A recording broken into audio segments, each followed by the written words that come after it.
Are we rolling? Snap into a Slim Jim. Little pro tip, if you're on the road and you're not trying to get fat, just eat protein. Is this gonna work for me, baby? All right, never mind. Forget that pro tip. So guys, we are in Cleveland, Missouri, population 251, but one of those people is our cabinet maker. He sure is living fine out here because we just drove basically 45 minutes to get to where he's at. He's in the middle of nowhere. So the whole point of this video is we're gonna walk you through his shop. COVID has blown every price out there into the freaking sky. I was gonna put Home Depot cabinets in there. The wife wasn't having it. I understand why. Because we just spent almost $1 million building this damn house. Because of the cabinets, that's gonna go through the roof even more.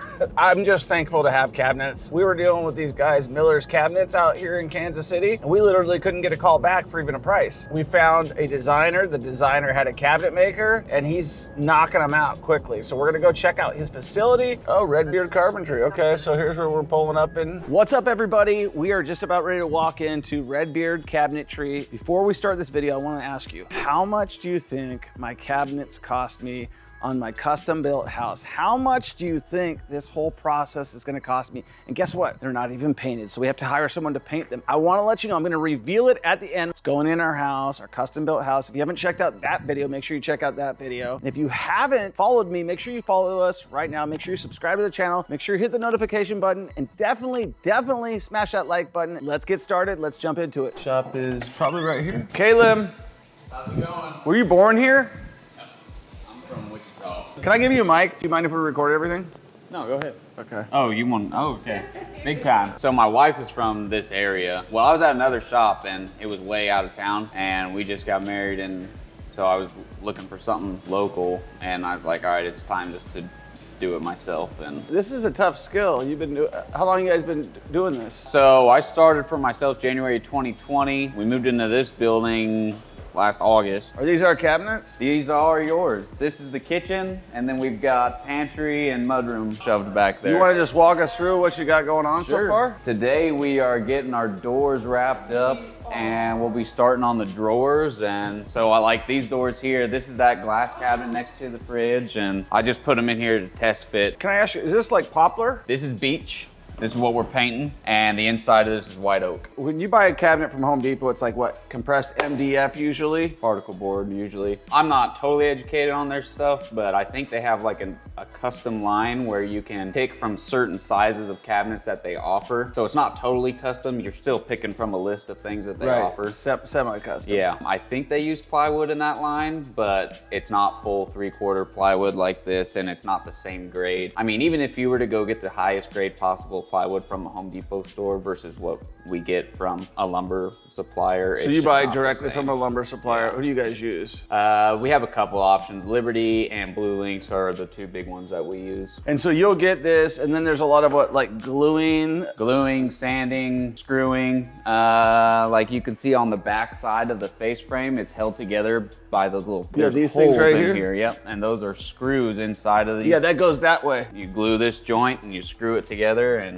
so you have to carve that piece out, right? yeah, and we have a machine that does that for us. Okay, so you're getting it to like almost a mill type of thing. You're trying to moving lots of. Oh yeah. Okay, cool. And we have machines to streamline that whole thing. So this we cut out with a jigsaw, just real rough to get us close to kind of the profile, and then we'll tune it up and it'll be nice and smooth and continuous. You won't see this little ledge right there. Are you guys busier than you ever been? Oh yeah. Since I started for myself, it's done nothing but pick up. Was going out on your own a really good decision? Oh yeah. Here's the island. We don't have fronts on it yet, but that's the white oak. So you see the difference. Okay, so this is the island and the dishwasher will be in here. So that's another, what? 24 inches. Just so you know, this is going to be stained. So it's the stained grade species of the wood. This is the right side of the range. This is the left side of the range. So you got big drawers, some more big drawers. We decided there was going to be double drawers in here. So you just open the front of the drawer, you'll grab it by the hardware, and then both drawers come out. and you have the option to slide the top drawer back. So you can have like all those utensils that you don't use every day. Oh yes, look at this tray.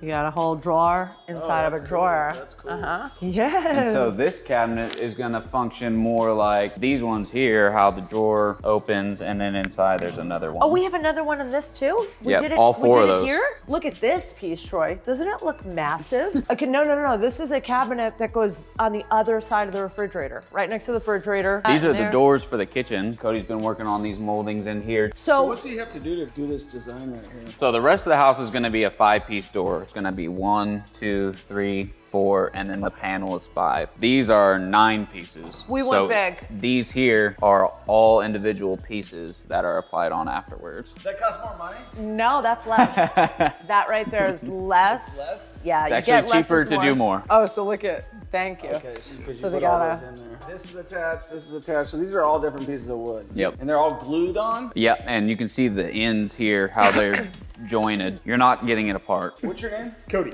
Cody, did you work with him at, No, I No, started. Cody started in December. where's the name Red Beard come from?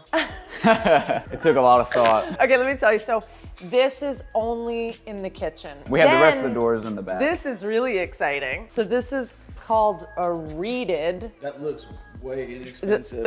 All that detail. Yeah. So these are That going door over on there. that 4-drawer set right there. So actually, this Just is the one four. going above the microwave in the pantry. Those 4 are the 4 that are going on that base cabinet, and they're gonna get the reeds. Okay. Oh, and, okay. And the molding. So tell Troy about inset versus. This would be inset, how the whole face is flush. The doors are sitting inside of the frame of the Yeah, that cabinet. makes sense. So normally your Home Depot cabinets are outset. This would be a full overlay, Full how overlay. the doors cover the face frame of the cabinet. It's just a really clean. That's look. inset. It sits inside of the frame. This is overlay. It sits on top of the frame. Overlay, those are the 2? Yeah, there's different variations of overlay. This one is a minimal overlay, how you don't see much of the face frame. Like on these cabinets here, you don't see a lot of the frame. There's other versions of overlay where you see more of the frame. Inlay, I'm guessing, is less expensive.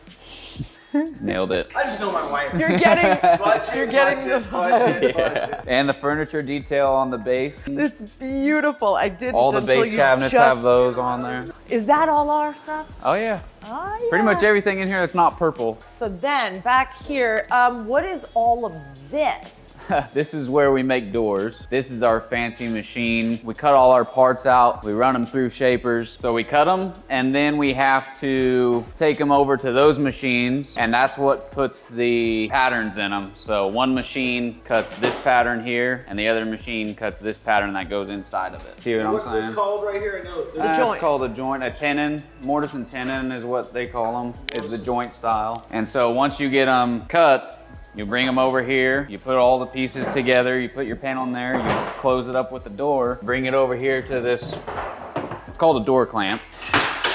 And then you switch it, and that slams it over, slams it down so it's nice and square. You squirt glue in there in the joints. That's like the final touch. The final touch is always a sander, but before it goes sanding, this is what does it. Put it together and then we shoot little itty bitty nails into the joints here, and that helps hold it tight so it doesn't have to stay in the clamps forever. It usually stays in the clamps about 10 minutes. These machines are expensive, I know that. Cabinet shop machines are expensive. Do you know about bonus depreciation? Bonus depreciation? Did you buy yours or do you rent Yeah, them? we You bought buy 'em? everything. Oh, good.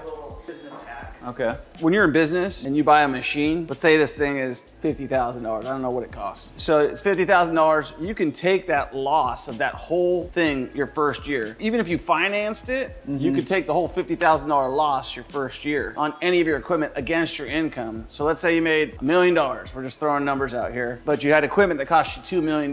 You could take a $2 million loss as bonus depreciation. Obviously, you got to consult your accountant. I'm kind of spitfiring here, but give you an example. Like I got a truck. Trucks for work, it's 6,000 pounds. I can write that truck off year one. If it cost me $100,000 for that truck, I take a loss on that truck year one, even though I'm financing it and paying for it. Does that make sense? When you're in business, knowing bonus depreciation is a huge thing because you're buying lots of expensive equipment. Right, stuff that you're financing, you can just depreciate the whole entire, the final bill on it for that year. That year. Yeah.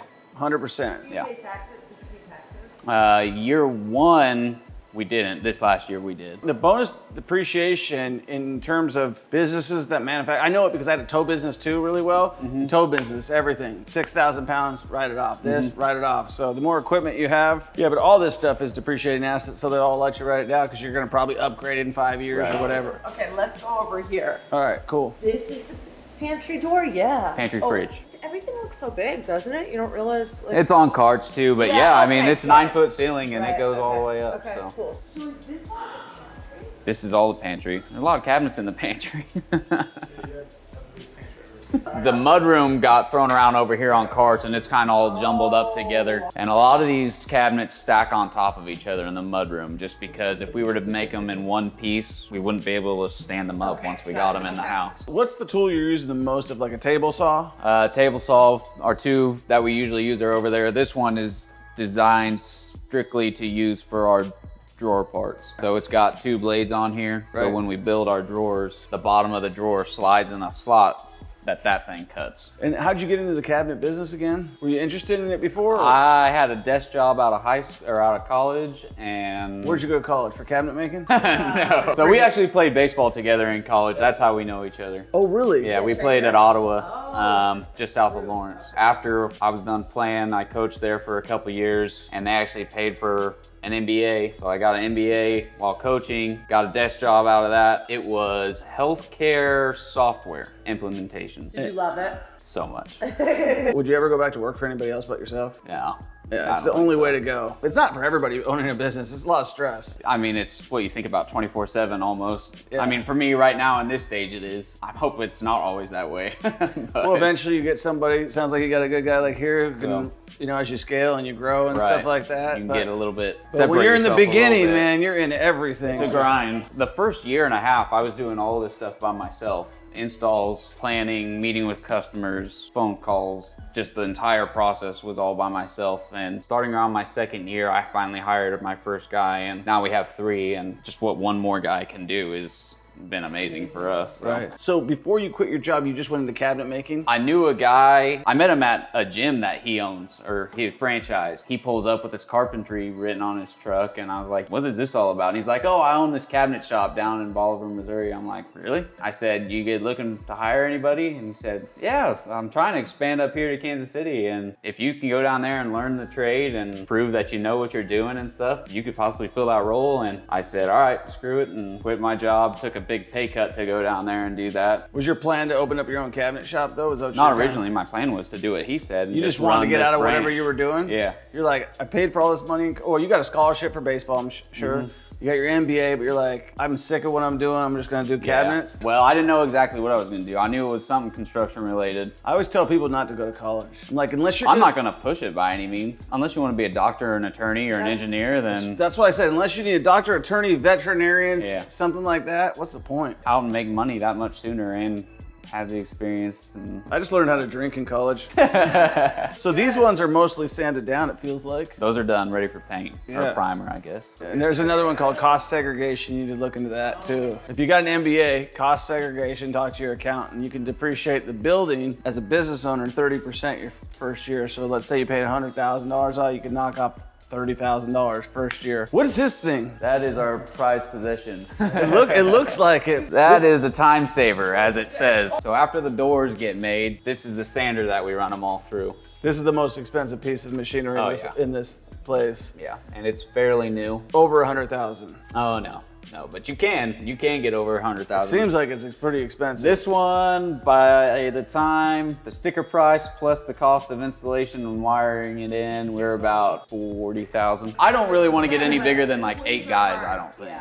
That always changes. I mean, the scary part of it, you think of tradespeople right now, they're all 50 years old. Yeah. And there's no one our age stepping in. It's hard to find people for sure. Yeah, well, and skilled people, because this isn't, you can just go pick up any Joe off the street to do this. You have to have, I mean, I've hired guys. You can usually figure out the Haven't first cut it day, out, right? yeah. Like day 2, you're like, Well, he's that's like, literally what happened. He lasted a day. It's Yeah, like, this no, ain't gonna work. Hey, I used to do this when I hired people. I'd be like, we're gonna do it on the job tryout, not hire. We're not gonna hire you. We're gonna try you out. And if it doesn't work out, we just part hands and I give you your money for the day. Yeah. And bye-bye. Because the whole like, oh yeah, come on, here's the paperwork. And then we're like, this is what we got? How'd you get into the cabinet game? Oh, you guys play baseball together. Yeah, he was caught between jobs and I needed a guy, and so it kind of worked out. So you guys play baseball together, now you're making cabinets together. That's pretty cool, Yep. man. Hey guys, we just left Red Beard, or we're just leaving Red Beard Cabinets. I still don't know. How much are these cabinets? Comment below. I'm about ready to wrap up this video. Then I'm gonna ask my wife, then I'm gonna tell you how much they are when she tells me how much they are. When you're in a situation, you can't control the budget. When there's a high demand, you have to focus on what you can control, which is making more money. And if you haven't commented, comment it right now. And if you haven't subscribed, subscribe right now. And if you haven't liked this video, what the heck are you waiting for? Look at all this information that we're giving you. We're trying to give you as much information as possible so that you can be successful in investing or be successful starting a cabinet company like this guy just did right here. What a great story. He went to college for baseball, got out of college, got an MBA, got a degree, and then he started working for a cabinet guy, and now he owns a cabinet business, and he's charging how much, Eden? Oh, it's 6 figures. Let's go like that. Okay, so it's $100,000 Plus more? plus more. What's how much more? Less than 110. So $110,000 for these cabinets. That's the answer. So that's before we paint them, which we're gonna have to pay somebody to do that. So $110,000, that was the answer. So glad you waited for the end to guess that answer. Make sure you subscribe, make sure you get started investing in real estate, and definitely like this video and let us know what you think about our cabinets and our house and everything else. Peace!